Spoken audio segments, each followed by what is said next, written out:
Chip Zdarsky's Batman run is coming to an end this week, but don't cry tears because that means that Jeff Loeb is returning to the book with Jim Lee in the future. But before we get to March, we've got to start February. And the big two are starting off February with a bang. On this week's Pals Pulse, Thursday at 6 p.m. Eastern, we are going to be talking about the aforementioned Batman number 157, Absolute Superman number 4, Birds of Prey number 18, Ultimates number 9, and Kaya number 25. How are we feeling about this week's docket? I'm Hyped. I'm super hyped for Ultimates number 9. This is Dennis Camp is going to be doing his take on Ultimate Luke Cage in this, and his dissection of the prison industrial complex. I have a feeling this is going to be another Ultimates number 4, in the sense that like this will probably knock my pants off. Like Dennis Camp is really good at just addressing these real life issues and kind of couching them within Marvel Universe. And I'm also just like excited to see Luke Cage again. He's kind of been off the table for the past couple of years, so this is the one that like I can see myself picking this as my pick of the week. Ultimates pick of the week, big surprise. Come on, though. Absolute Superman rather. Like the last issue has revealed a lot about the past, and now for me, this is what I expect to be my pick of the week. Because it's going to have the inclusion of this version's Omega Men. How might that tie into the larger theme of him being able to escape? So a lot of implications for this one. This might be the top. But Marco, you're not even considering Birds of Prey number 18, written by Kelly Thompson. Oh, I mean, Juan Cabal is on art for that issue, which is actually like Tight. Come on. it's pretty good. For me, it's Ultimates. I mean, this is my book of the year. It's my book of the decade. It's just incredidible, and I can't wait to see Dennis Camp's take on Luke Cage. This is gonna be a banger. But I have to say, Marco makes a good point. Absolute Superman number 3, that was a banger. That was my pick of the month for January. So if Jason Aaron and Rafa Sandoval can keep that same energy, we're in for it. oh yeah. The last time I read Ultimates, they all died. So I have no idea what you guys are all talking about. Well, you didn't miss much. I mean, Okay, well, unfortunately, Sean's kind of spoilers. right. Yeah, Little has happened since then. Guardians of the Galaxy came and went, but yeah. Let's Yeah. introduce more new characters. There will be one more book to make the show, though, and that is the book that you select, because we have a poll up, youtube.com/thecomicspals under the community tab. It goes up every Thursday at 5 p.m. Eastern. You get to vote for the last book that makes our show. This week, we have Power Man Timeless, number 1 on the list, The Atom Project, number 2, Batgirl, number 4, and JSA, number 4. Those last two are battling it out. They have a 1% difference between them. Yes. I can't. So- JC. Wow. I'm gonna gun for Batgirl on this one, honestly. Yeah, you said you liked that. I really did. Yeah, it's a little Yeah. mother-daughter story. Yeah, Batgirl was really fun. Batgirl has remained quite good. JSA, though, man, like that shit is a roller coaster ride. I love that book. Drama. Yep, absolutely. So what we're gonna do now is we're gonna take a look at League of Comics Geeks, and we're gonna run down the books that are interesting, the books that are coming out this week that we think you guys should know about. I want to start with Avengers, not because I care about this. I don't. I want to hear that Tyler's reading this, and I want to hear that it's good. I am up to date on Avengers. There we go. So the Top last, of the pile. yeah, exactly. It's alphabetical. I'm usually up to date on Avengers. Avengers. This is so the story they're telling right now is like an Ocean's 11 heist story, where the Avengers are trying to steal this. I don't know if it's like a data pad. I don't know what it looks like, but pretty much knowledge that Kang has that he stored in a vault somewhere in outer space. They go there, they do this whole heist thing, which they actually are like excited to do something that's like non-Avengers-y, and they kind of get to steal something for the greater good, so they're kind of happy they get to break bad a bit. They go to steal it, and they realize Kang is there with Black Cat around his arm, and she stole it first.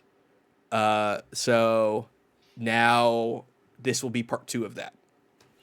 Jed McKay finding a way to bring Black Cat back into his hands. I don't hate him for it. But this is just like dumb fun. I'm having fun with this a lot. Real fun book. Was Fareed Karami on art in the last issue? Sure. Okay. If it is, the art was good last issue. I didn't make note of the artist, so that's on me. That's what I was hoping to get at anyway. Was the art good? It was, yeah. Go ahead, Cale. The Black Cat is also in Scarlet Witch #9 this week. Still created by Steve Orlando. I'll add the cover I'm looking at is a Russell Dauterman. Ooh. So if you're into Russell Dauterman's ladies, Scarlet Witch, the girl from Thor, and Black Cat. Oh, it's Darcy. Come on. Darcy. We don't bring the girl. That's Kat Dennings. Come on. Okay, Elite fine. Milk. Come on, Sean. Too far. Too far. Oh no. God, where's my Dr. Umar button? Come on, my Stream Deck is off. Spray. I've heard mixed opinions on Scarlet Witch. I will say Scarlet Witch fans on the internet, they're wild. They're like Nicki Minaj stands for the comics world.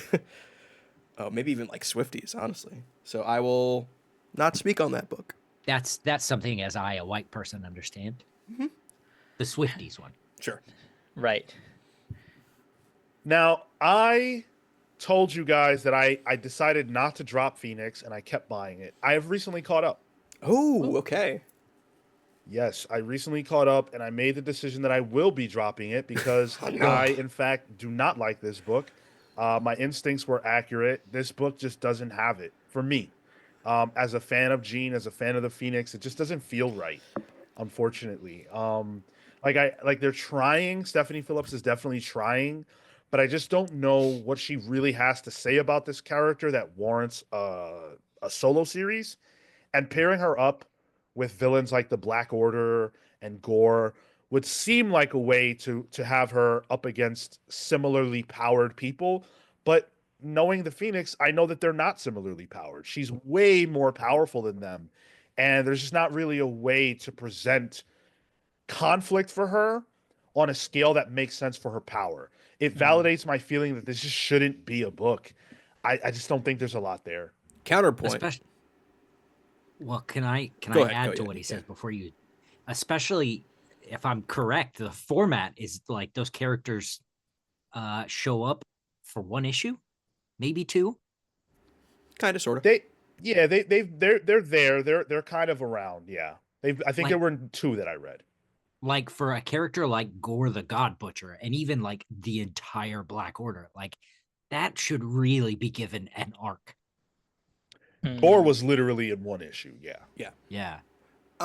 My counterpoint is that I miss Cosmic Marvel, Space Marvel, and this is scratching that itch.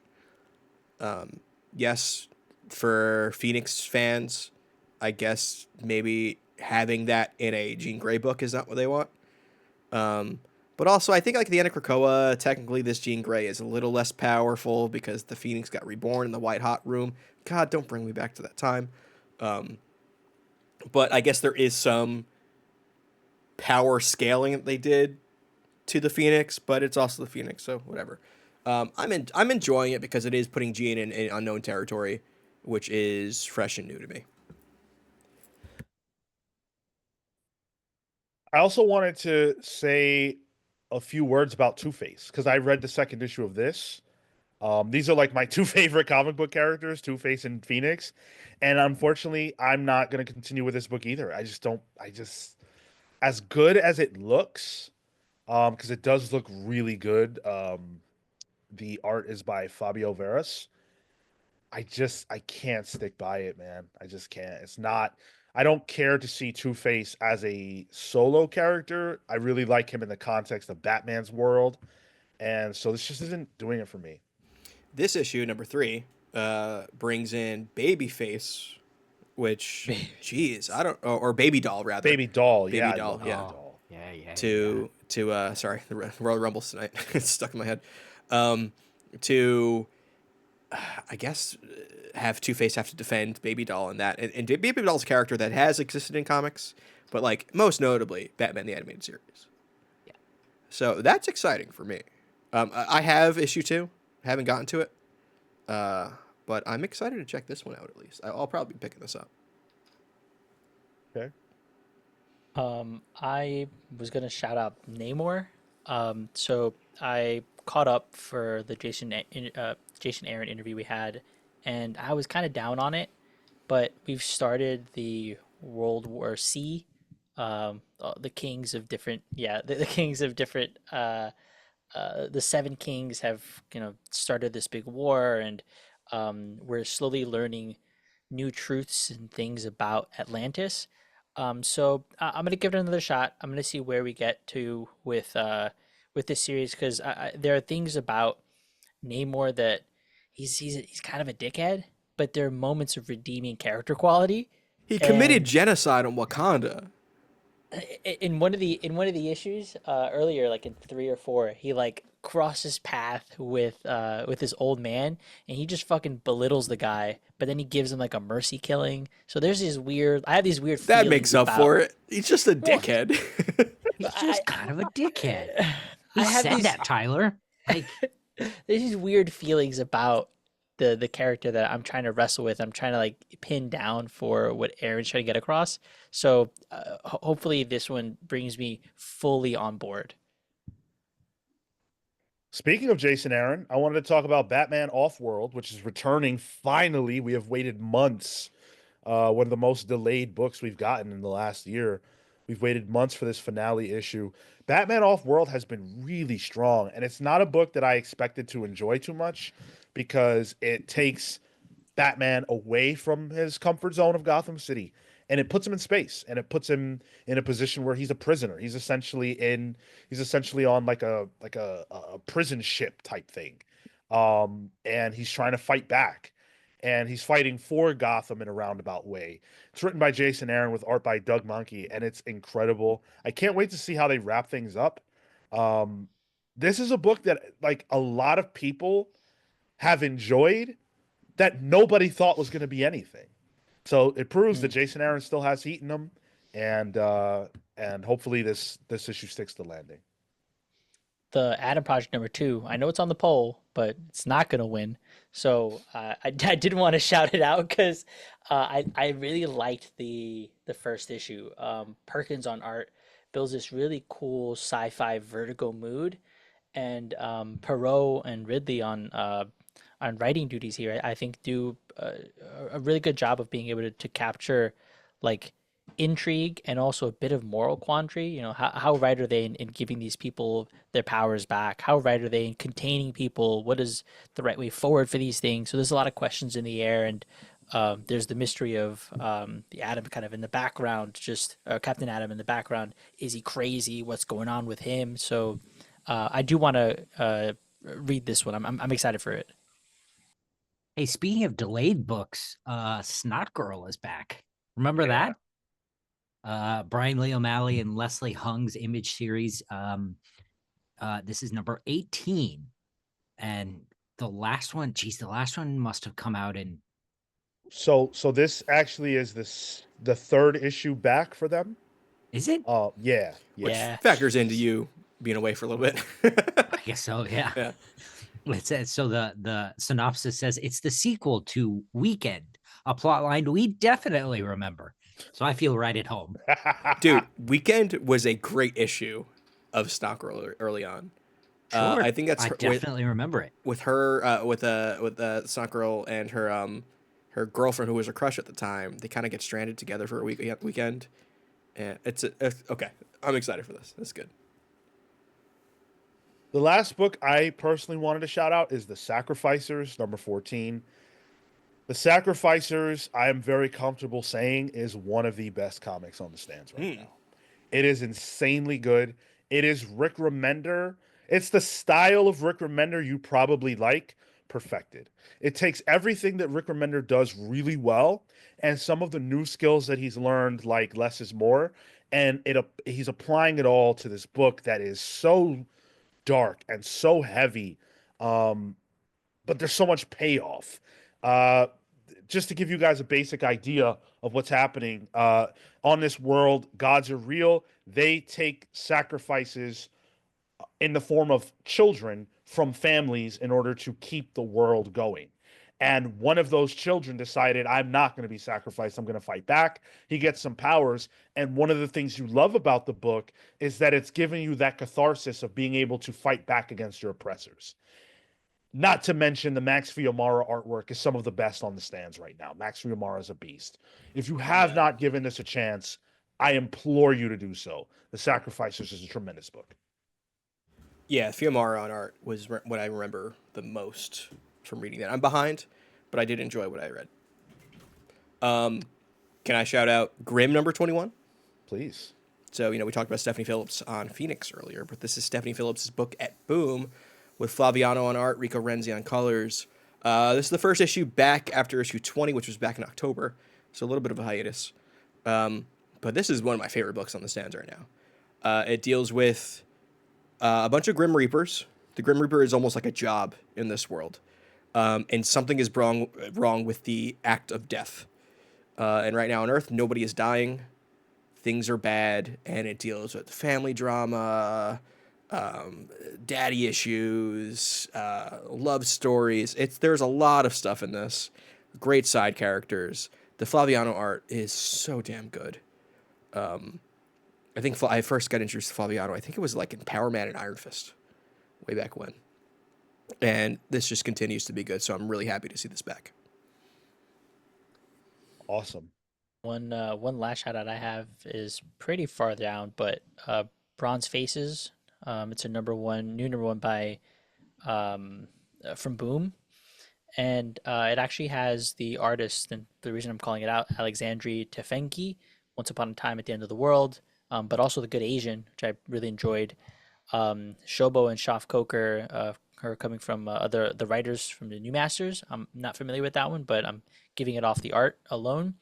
It looks like an interesting. It looks to be an interesting cover, an interesting book. I tend to go off cover alone and jump in, especially for number one, and especially for something being published by a smaller publisher. But the quick synopsis here is in Soho, London, childhood friends Timmy, Sango, and Gabanka reunite on the eve of the British Museum's historic purchase of the works of Timmy's father, the seminal Nigerian artist Adewale Balogun. They've been invited as a guest of honor um, with the to concoct a scheme to steal the artwork back. Seemingly, was taken, and so yeah, give me a little art, give me a little drama, maybe a little crime. I'm into it. Let's give Cale the last word here with his pick. Sure. So my pick is listen, guys, the coolest book on the stands. I Lie Popeye. It's Popeye as Dragon Ball Z. That's it. What else do you need? Like, what? I don't have to pitch this to you. I just did. This is issue 4 coming out this week by Marcus Williams and the colorist Rodney Velchez. This is just a cool concept. I think this is a perfect way to get modern audience into Popeye and like his whole thing. He just fights. I don't know. It's Dragon Ball Z, but Popeye is Goku. I gotta read. This is fucking crazy. I gotta read this. Guided by the magical Eugene the Jeep, they're on a quest to unlock secrets that could reveal Popeye's untapped strengths. But the adventure turns dark when Sweet Pea and Wimpy are kidnapped, luring Popeye into a dangerous trap. What the fuck? Yeah, He has yeah, spinach with a side of sensu beans now. yeah, yeah. What else do you need? Buck wild. Nothing else, dude. That's phenomenal. That's what I'm saying. I love it. Cool. Well, those are the books that we are excited for you. Well, that we're excited are coming out, and we wanted to share them with you. Let us know what books you're excited about. What is on your pull list this week that you're looking forward to that you want to share with us? Let us know in the comments. We will see you in the next one. Until then, take care, guys. See you next week.